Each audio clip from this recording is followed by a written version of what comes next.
स्नात्वा जले शीतलितान्तरङ्गाः स्पृष्ट्वा च पुष्पाणि सुवासिताङ्गाः द्विजन्ति प्रभातमरुत्तरङ्गाः उत्तिष्ठ शम्भो तव सुप्रभातम् नन्दीश्वराम्भानिनदं मनोज्ञम्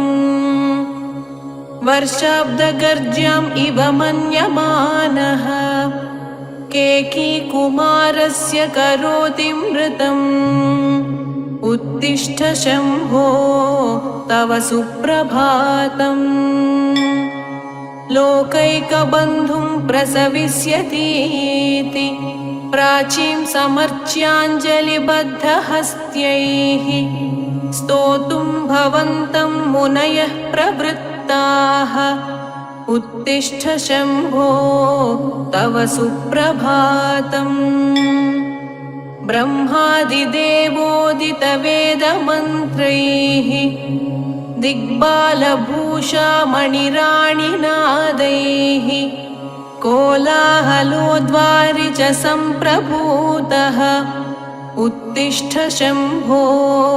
तव सुप्रभातम् आभाति शैलोपरिलम्बमाना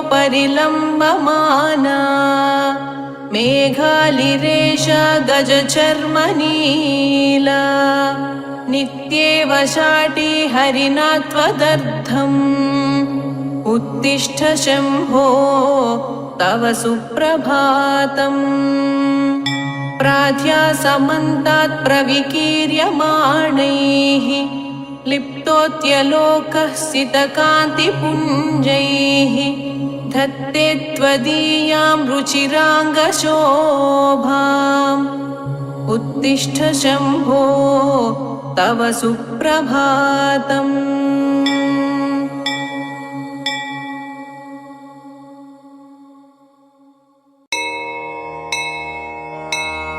त्रिदलं त्रिगुणाकारं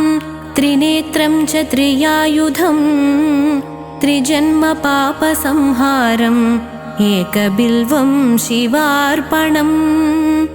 त्रिशाखैः बिल्वपत्रैश्च अच्छिद्रैः कोमलैः शुभैः तव पूजां करिष्यामि एकबिल्वं शिवार्पणम् कोटिकन्या महादानं तिलपर्वतकोटयः काञ्चनं शैलदानेन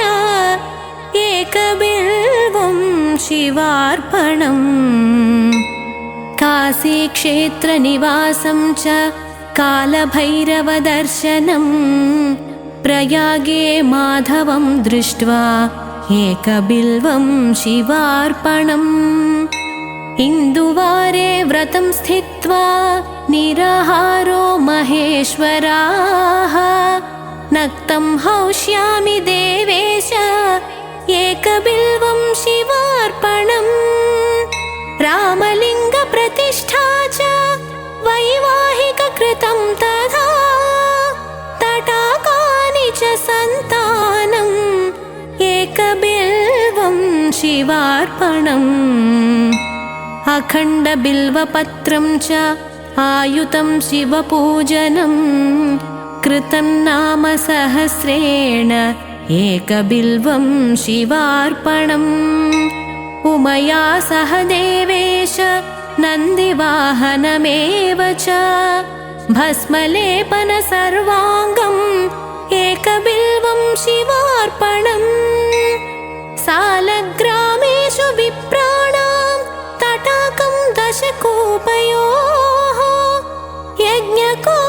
यज्ञकोटिसहस्रस्य एकबिल्वं शिवार्पणम् दन्तिकोटिसहस्रेषु अश्वमेधशतक्रतौ कोटिकन्या महादानम् एकबिल्वं शिवार्पणम् बिल्वाणां दर्शनं पुण्यं स्पर्शनं पापनाशनम् अघोरपापसंहारम् एकबिल्वं शिवार्पणम्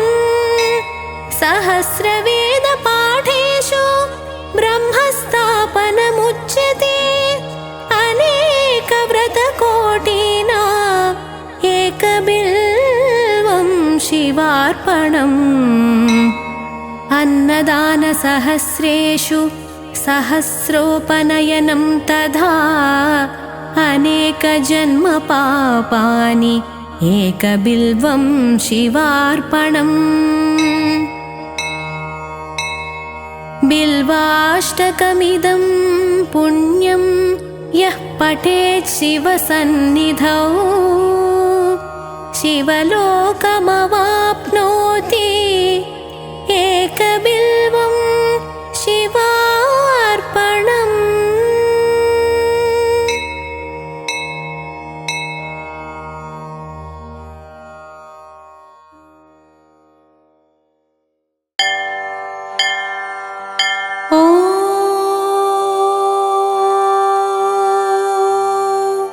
ततः सप्रयतो भूत्वा मम तात युधिष्ठिर प्राञ्जलिः प्राह विप्रशिर्नाम संग्रहमादितः उपमन्युरुवाच ब्रह्मप्रोक्तैर्ऋषिप्रोक्तैर्वेदवेदाङ्गसम्भवैः सर्वलोकेषु विख्यातं स्तुत्यं स्तोष्यामि नामभिः महद्भिर्विहितैः सत्यैः सिद्धैः सर्वार्थसाधकैः ऋषिणा तण्डिना भक्त्या कृतैर्वेदकृतात्मना यथोक्तैः साधुभिः ख्यातुर्मुनिभिस्तत्त्वदर्शिभिः प्रवरं प्रथमं स्वर्गं सर्वभूतहितं शुभं श्रुतैः सर्वत्र जगति ब्रह्मलोकावतारितैः सत्यैस्तत्परमं ब्रह्म ब्रह्मप्रोक्तं सनातनं वक्ष्ये यदुकुलश्रेष्ठ शृणुष्वावहितो मम वरयैनं भवं देवं भक्तस्त्वं परमेश्वरम् तेन ते श्रावयिष्यामि यत्तद्ब्रह्म सनातनं न शक्यं विस्तरात् कृत्स्नं वक्तुं सर्वस्य केनचित् युक्तेनापि विभूतीनामपि वर्षशतैरपि यस्यादिर्मध्यमन्तं च सुरैरपि न गम्यते कस्तस्य शक्नुयात् वक्तुं गुणान् कार्त्स्वेन माधव किं तु देवस्य महतः संक्षिप्तार्थः पदाक्षरम् शक्तितश्चरितं वक्ष्ये प्रसादात् तस्य धीमतः अप्राप्य तु ततोऽनुज्ञान् न शक्यस्तोतुमीश्वरः यदा तेनाभ्यनुज्ञातस्तुतो वै स तदा मया अनादिनिधनस्याहं जगद्योनिर्महात्मनः नाम्नां किञ्चित् समुद्देशं वक्ष्याम्यव्यक्तयोनिनः वरदस्य वरेण्यस्य विश्वरूपस्य धीमतः शृणु नाम्नां जयं कृष्ण यदुक्तं पद्मयोनिना दशनामसहस्राणि यान्याः प्रपितामहः तानि निर्मथ्य मनसा दद्मो घृतमिवोद्धृतं गिरेः सारं यथा हेम पुष्पसारं यथा मधु घृतात् सारं यथा मण्डस्तथैतत्सारमुद्धृतं सर्वपापापहमिदं चतुर्वेदसमन्वितं प्रयत्नेनाधिगन्तव्यं धार्यं च प्रयतात्मना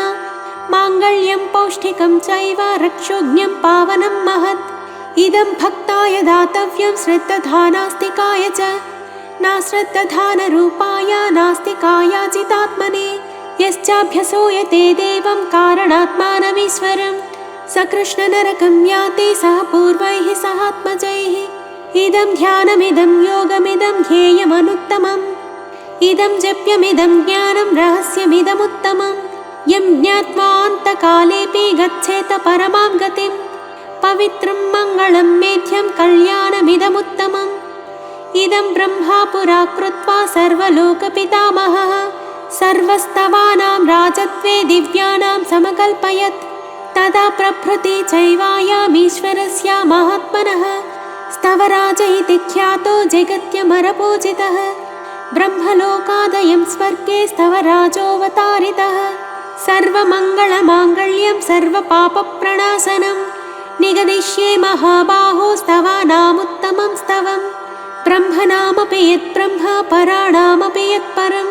तेजसामपि यत्तेजस्तपसामपि यत्तपः शान्तानामपि यः शान्तो द्युतीनामपि या द्युतिः दान्तानामपि यो दान्तो धीमातामपि या जनेः देवानामपि यो देवा ऋषीणामपि यस्ऋषिः यज्ञानामपि यो यज्ञ शिवानामपि यः शिवः रुद्राणामपि यो रुद्रः प्रभा प्रभवतामपि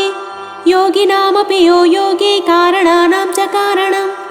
यतो लोकाः सम्भवन्ति न भवन्ति यतः पुनः सर्वभूतात्मभूतस्य हरस्वामित तेजसः अष्टोत्तरसहस्रं तु नाम्नां सर्वस्य मे शृणु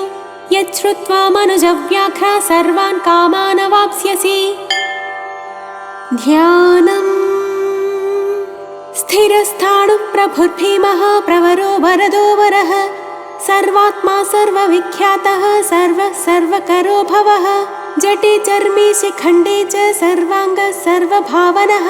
हरश्च हरिणाक्षश्च सर्वभूतहरः प्रभुः प्रवृत्तिश्च निवृत्तिश्च नियतः शाश्वतो ध्रुवः श्मशानवासी भगवान् खचरो गोचरोत्तनः अभिवाद्यो महाकर्मा तपस्वी भूतभावनः उन्मत्तवेषप्रच्छन्नः सर्वलोकप्रजापतिः महारूपो महाकायो वृषरूपो महायशाः महात्मा सर्वभूतात्मा विश्वरूपो महाहनुः पालोन्तर्हितात्मा प्रसादो यः गद्दभिः पवित्रंश्च महंश्चैव नियमो नियमाश्रितः सर्वकर्मा स्वयं भूता आदिरादिकरो निधिः सहस्राक्षो विशालाक्षः सोमो नक्षत्रसाधकः चन्द्रः सूर्यस्य निकेतु ग्रहो ग्रहपतिर्वरः अत्रिरत्र्या नमस्कर्ता मृगबाणार्पणो नगः महातपा घोरतपा अदीनो दीनसाधकः संवत्सरकरो मन्त्रः प्रमाणं परमं तपः योगी योज्यो महाबीजो महारेता महाबलः सुवर्णरेता सर्वज्ञ सुबीजो बीजवाहनः दशबाहुस्त्वनिमिषो नीलकण्ठः उमापतिः विश्वरूपः स्वयं श्रेष्ठो बलवीरो बलो गणः गणकर्ता गणपतिर्दिक्वासाः काम एव च मन्त्रवित्परमो मन्त्रः सर्वभावकरो हरः कमण्डलूधरो धन्वी बाणहस्तः कपालवान् असनीशतघ्नी खड्गे पट्टिसे चायुधे महान् स्रुवहस्तः स्वरूपश्च तेजस्तेजस्करो निधिः उष्णीषे च सुवत्क्रश्च उदक्रो विनतस्तथा दीर्घश्च हरिकेशश्च सुतीर्थः कृष्ण एव च शृगालरूपः सिद्धार्थो मुण्डः सर्वशुभङ्करः अजश्च बहुरूपश्च गन्धधारी कपत्यपि ऊध्वरेता ऊध्वलिङ्गा ऊध्वशायी नभस्थलः त्रिजटी चीरवासाश्च रुद्रसेनापतिर्विभुः अहश्चरो नक्तं चरास्तिग्ममन्युः सुवच्चसः गजः दैत्यः कालो लोकधाता गुणाकरः सिंहशातूलरूपश्च आर्द्रचर्माम्बरावृतः कालयोगी महानादः सर्वकामश्चतुष्पथः निशाचरः प्रेतचारी भूतचारी महेश्वरः बहुभूतो बहुधरः स्वर्भानुरमितो गतिः नृत्यप्रियो नित्यनर्तो नर्तकः सर्वलालसः घोरो महातपापासो नित्यो गिरिरुहो नभः सहस्रहस्तो विजयो व्यवसायो ह्यतन्द्रितः अधर्षणो धर्षणात्मा यज्ञः कामनाशकः दक्षयागापहारी च सुसहो मध्यमस्तथा तेजोपहारी बलः मुदितोत्थो जितोवरः गम्भीरघोषो गम्भीरो गम्भीरबलवाहनः न्यक्रोधरूपो न्यक्रोधो वृक्षकर्णस्थितिर्विभुः सुतीक्ष्णदशनश्चैव महाकायो महाननः विश्वक्सेनो हरिर्यज्ञः संयुगापीडवाहनः तीक्ष्णतापश्च हर्यश्वः सहायः कर्मकालवित् विष्णुप्रसादितो यज्ञः समुद्रो बडबामुकः हुतासनः सहायश्च प्रशान्तात्मा हुतासनः उग्रतेजा महातेजा जन्यो विजयकालवित् ज्योतिषामयनं सिद्धिः सर्वविग्रह एव च शिखे मुण्डे जटे ज्वाली मूर्तिजो मूर्धको बली वेणवीपणवी ताली खली कालकटङ्कटः नक्षत्रविग्रहमतिर्गुणबुद्धिर्लयोगमः प्रजापतिर्विश्वबाहुर्विभागः सर्वगोमुखः विमोचनः सुसरणो हिरण्यकवचोद्भवः मेढजो बलचारी च महीचारी श्रुतस्तथा सर्वतोर्यनिनादी च सर्वातोत्यपरिग्रहः व्यालरूपो गुहावासी गुहो माली तरङ्गवित् त्रिदशस्त्रिकालधृक्कर्म सर्वबन्धविमोचनः बन्धनस्त्वस्सुरेन्द्राणां युधिशत्रुविनाशनः साङ्ख्यप्रसादो दुर्वासा सर्वसाधुनिषेवितः प्रस्कन्दनो विभागज्ञो अतुल्यो यज्ञभागवित् सर्ववासः सर्वचारी दुर्वासा वासवोमरः हैमो हेमकरो यज्ञः सर्वधारीधरोत्तमः लोहिताक्षो महाक्षश्च विजयाक्षो विशारदः सङ्ग्रहो निग्रहः कर्ता सर्पचीरनिवासनः मुख्यो मुख्यश्च देहश्च काहलिः सर्वकामदः सर्वकालप्रसादश्च सुबलो बलरूपधृत् सर्वकामवरश्चैव सर्वदा सर्वतोमुखः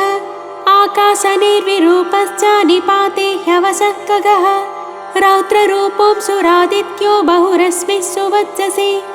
वसुवेगो महावेगो मनोवेगो निशाचरः सर्ववासी श्रियावासी उपदेशकरोकरः मुनिरात्मनिरालोकः संभग्नश्च सहस्रदः पक्षी च पक्षरूपश्च अतिदीप्तो विशाम्पतिः उन्मादो मदनः कामो यस्वत्थोत्तकरो यशः वामदेवश्च वामश्च प्राक्दक्षिणश्च वामनः सिद्धयोगी महर्षिश्च सिद्धार्थः सिद्धसाधकः भिक्षुश्च भिक्षुरूपश्च विपणो मृदुरव्ययः महासेनो विशाखश्च षष्ठिभागो गवाम्पतिः वज्रहस्तश्च विष्कम्भे चमुस्तम्भन एव च वृत्तावृत्तकरस्तालो मधुर्मधुकलोचनः वाचस्पत्यो वाजसनो नित्यमाश्रमपूजितः ब्रह्मचारी लोकचारी सर्वचारी विचारवित् ईशान ईश्वरः कालो निशाचारी पिनाकभृत् निमित्तस्थो निमित्तं च नन्दिर्नन्दिकरो हरिः नन्देश्वरश्च नन्दी च नन्दनो नन्दिवर्धनः भगहारी निहन्ता च कालो ब्रह्मा पितामहः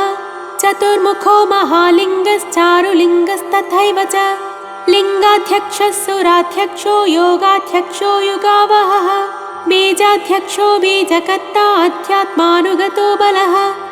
इतिहासः सकल्पश्च गौतमोऽथा निशाकरः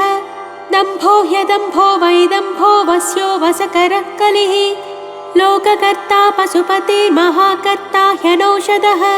अक्षरं परमं ब्रह्मा बलवच्चक्र एव च नीतिर्ह्यनीतिः शुद्धात्मा शुद्धो मान्यो गतागतः बहुप्रसादः सुस्वप्नो दर्पणो तत्त्वमित्रचित् वेदकारो मन्त्रकारो विद्वान् समरमर्दनः महामेघनिवासी च महाघोरो वशीकरः अग्निज्वालो महाज्वालो अतिधूम्रो हुतो हविः वृषणः शङ्करो नित्यवच्चस्वी धूमकेतनः नीलस्तथाङ्गलुब्धश्च शोभनो निरवग्रहः स्वस्तिदः स्वस्तिभावश्च भागे भागकरो लघुः उत्सङ्गश्च महाङ्गश्च महागर्भपरायणः कृष्णवर्णः सुवर्णश्च इन्द्रियं सर्वदेहिनां महापादो महाहस्तो महाकायो महायशाः महामूर्धा महामात्रो महानेत्रो निशालयः महान्तको महाकर्णो महोष्ठश्च महाहनुः महानासो महाकम्बुर्महाग्रीवः श्मशानभाक्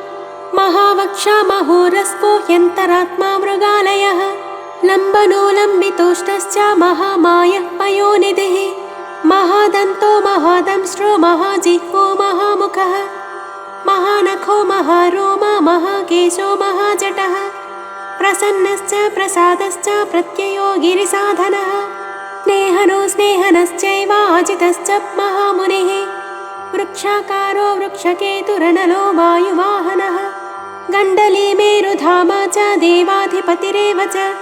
अथर्वशीर्षः सामास्या भुक्सहस्रामिते क्षणः यजुः पादभुजो गुह्यः प्रकाशो जङ्गमस्तथा अमोघात्तः प्रसादश्च अभिगम्य सुदर्शनः उपकारः प्रियः सर्वः कनकः काञ्चनच्छविः नाभिर्नन्दिकरो भावः पुष्करस्थः पतिस्थिरः द्वादशस्त्रासनश्चाद्यो यज्ञो यज्ञसमाहितः नक्तं कलिश्च कालश्च मकरः कालपूजितः सगणो गणकारश्च भूतवाहनसारथिः भस्मसयो भस्मगोप्ता भस्मभूतस्तरुर्गणः लोकपालस्तथा लोको महात्मा सर्वपूजितः शुक्लस्त्रिशुक्लः सम्पन्नः शुचिर्भूतनिसेवितः आश्रमस्थः क्रियावस्थो विश्वकर्ममतिर्वरः विशालशाखस्थाम्रोष्टो यम्बुजालः सुनिश्चलः कपिलः कपिशः शुक्ल आयुश्चैव परोपरः गन्धर्वो ह्यदितिश्चाक्षः सुविज्ञेयः सुशारदः परस्वधायुधो देवो ह्यनुकारी सुबान्धवः तुम्बवीणो महाक्रोधः ऊर्ध्वरेता जलेशयः उग्रो वंशकरो वंशो वंशनादो ह्यनिन्दितः सर्वाङ्गरूपो मायावी सुहृदो ह्यनिलोनलः बन्धनो बन्धकर्ता च सुबन्धनविमोचनः स यज्ञारिः स कामारिर्महादंष्ट्रो महायुधः बहुधा निन्दितः सर्वः शङ्करः शङ्करोधनः अमरेशो महादेवो विश्वदेवः सुरारिः अहिर्बुद्ध्यो निलाभश्च चेकितानो हविस्तथा अजैकपाचकापाली त्रिशङ्कुरजितः शिवः धन्वन्तरी धूमकेतुः स्कन्दो वैश्रवणस्तथा धाता शक्रश्च विष्णुश्च मित्रस्वष्टा ध्रुवोधरः प्रभावः सर्वगो वायुरर्यमा सविता रविः उषङ्गुश्च विधाता च मन्धा च भूतभावनः विभुर्वर्णविभावी च सर्वकामगुणावहः पद्मनाभो महागर्भश्चन्द्रवक्त्रो निनोनलः बलवांश्चोपशान्तश्च पुराणः पुण्यचञ्चुरी कुरुकर्ता कुरुवासी कुरुभूतो गुणौषधः सर्वाशयोदर्भचारी सर्वेषां प्राणिनां पतिः देवदेवः सुखासक्तः सदसत्सर्वरत्नवित् कैलासगिरिवासी च हिमवद्गिरिसंश्रयः कूलहारी कूलकर्ता बहुविद्यो बहुप्रदः वणिजो बद्धकी वृक्षो बकुलश्चन्दनश्चदः सारग्रीवो महाचतुरलोलश्च महौषधः सिद्धार्थकारी सिद्धार्थश्छन्दो व्याकरणोत्तरः सिंहनादः सिंहदंष्ट्रः सिंहगः सिंहवाहनः प्रभावात्मा जगत्कालस्थालो लोकहितस्तरुः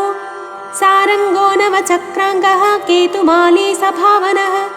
भूतालयो भूतपतिरहोरात्रमनिन्दितः वाहिता सर्वभूतानां निलयश्च विभुर्भवः अमोघः संयतो यस्वो भोजनः प्राणधारणः धृतिमान् मतिमान् दक्षः सत्कृतश्च युगाधिपः गोपालिर्गोपतिर्ग्रामो गोचर्मवसनो हरिः हिरण्यबाहुश्च तथा गुहापालः प्रवेशिना प्रकृष्टारिर्महाहर्षो जितकामो जितेन्द्रियः गान्धारश्च सुवासश्च तपःसक्तो रतिर्नरः महागीतो महानृत्यो ह्यप्सरो गणसेवितः महाकेतुर्महाधातुर्नैकसानुचरश्चलः आवेदनीय आदेशः सर्वगन्धः सुखावहः तोरणस्तारणो वातः परिधिपतिखेचरः संयोगो बद्धनो वृद्धो अतिवृद्धो गुणाधिकः नित्यात्मसहायश्च देवासुरपतिः पतिः युक्तश्च युक्तबाहुश्च देवो दिवि सुपर्वणः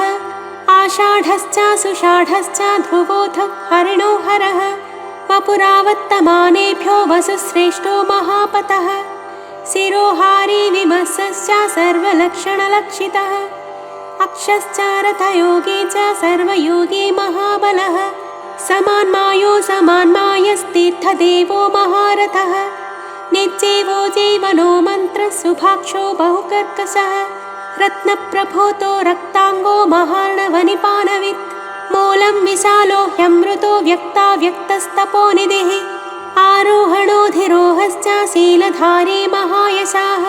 सेनाकल्पो महाकल्पो योगो युगकरो हरिः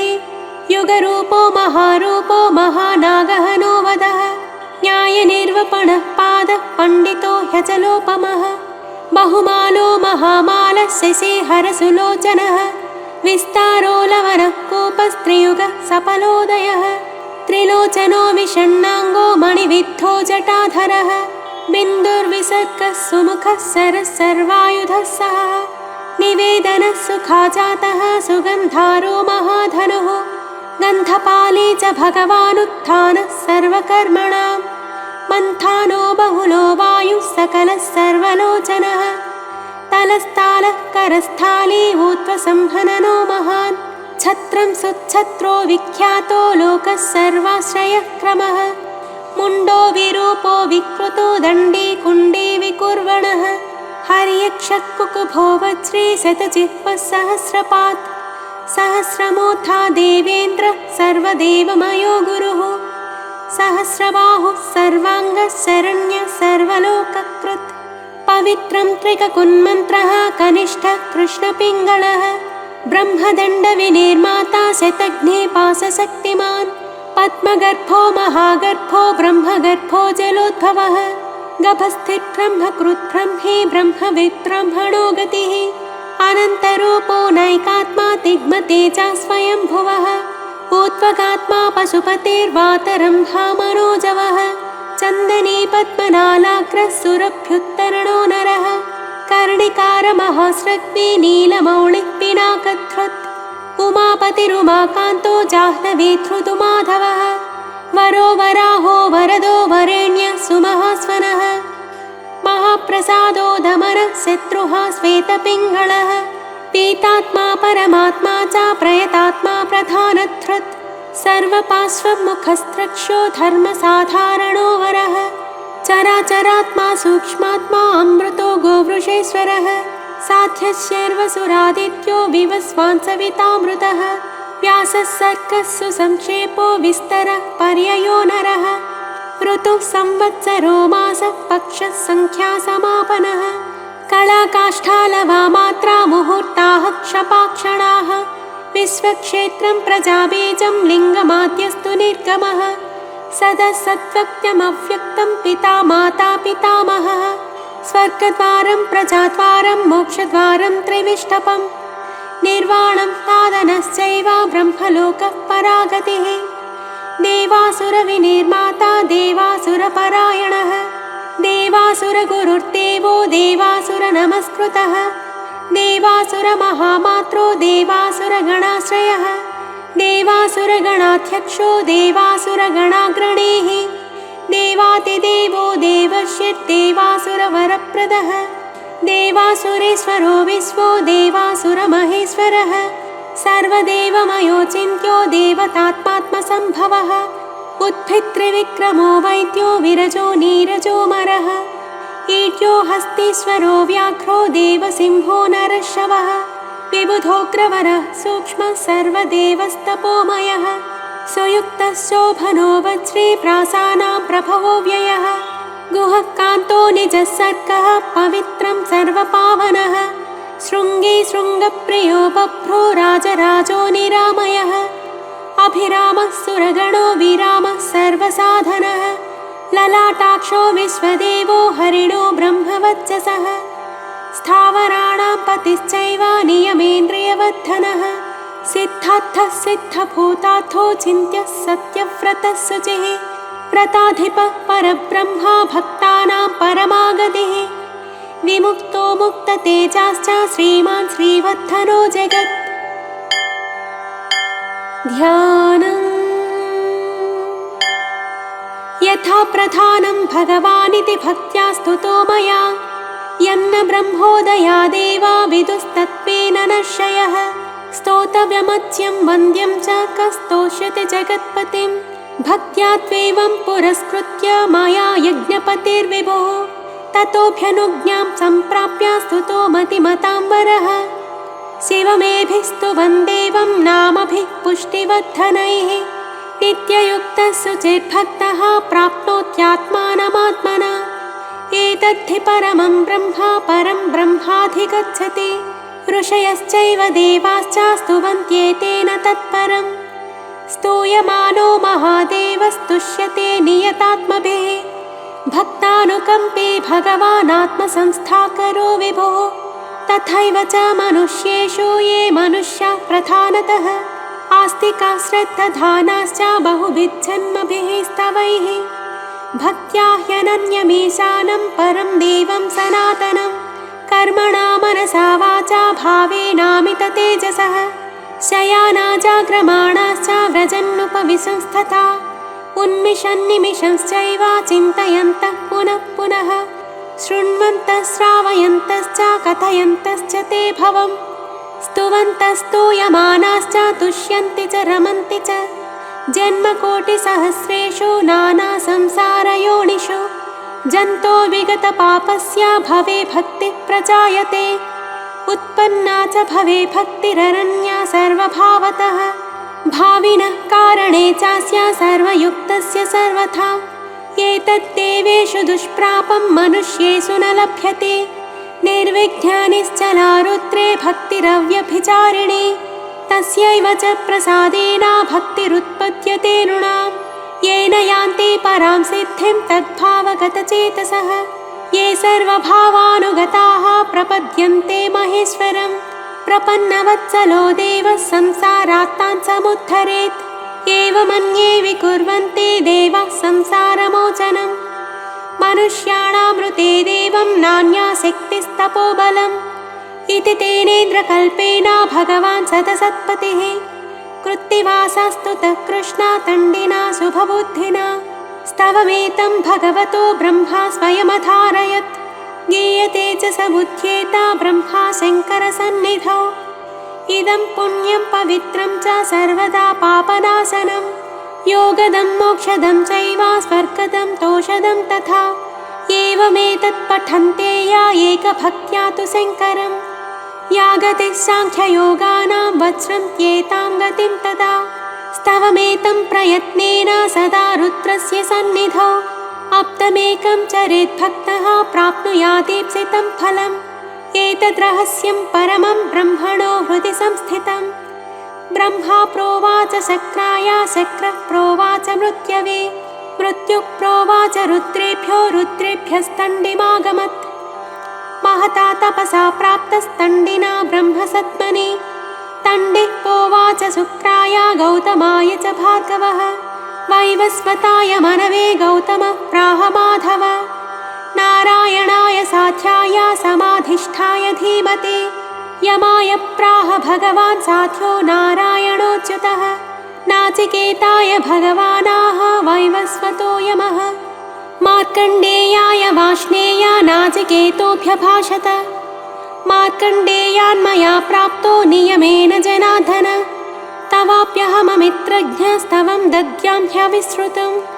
स्वर्गमारोग्यमायुष्यं धन्यं वेदेन संमितं नास्य विघ्नं विकुर्वन्ति दानवा यक्षराक्षसाः पिशाचाया तु धानावा गुह्यका भुजगापि यः पठेत शुचिः पार्थ ब्रह्मचारी जितेन्द्रियः अभग्नयोगो वर्षं तु सोऽश्वमेधफलं लभेत् इति श्रीमहाभारते अनुशासनपर्वणि महादेवसहस्रनामस्तोत्रम् नाम 17